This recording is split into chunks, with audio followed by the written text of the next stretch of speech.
Photography can seem all fun and games until you have to actually go out there and take photographs.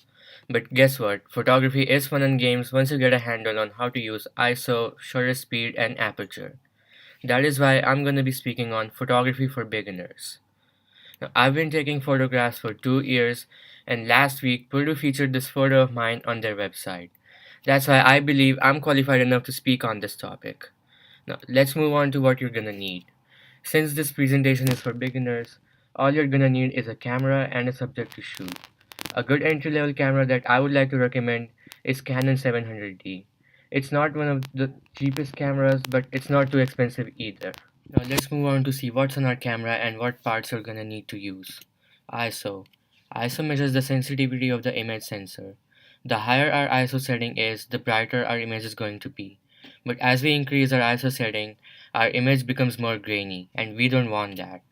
Now, in order to change the ISO setting, press the ISO button and select your preferred ISO setting from the screen that pops up. Aperture. Aperture refers to the diameter of the shutter. Now, if our shutter is wide open, it's gonna let in more light and our image is going to be brighter. In order to change the ISO setting, hold on to the AV button that's shown on our left and flip to the main dial that's shown on the right.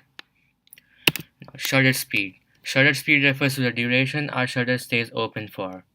A longer shutter speed would let in more light and make our image brighter, and a shorter shutter speed would let in less light and make our image dark.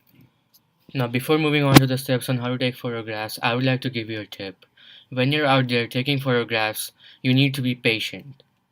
According to an article published by New York Institute of Photography on July 19, 2017, one of the most common mistakes photographers make is moving from place to place too quick.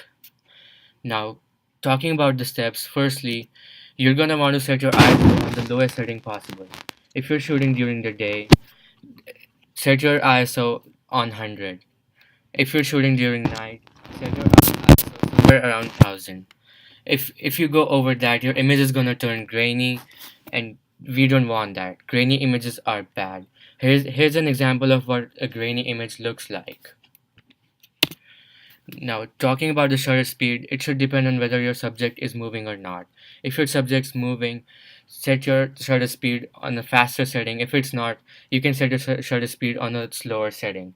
Here's an example of what an image looks like when your subject is moving and your shutter speed is too slow. Now, talking about the aperture, it depends on ambient lighting too. Here are examples of what happens when your aperture is not in accordance with ambient lighting. So once you're done with choosing appropriate aperture, ISO, and shutter speed settings, it's time to bring your subject in focus.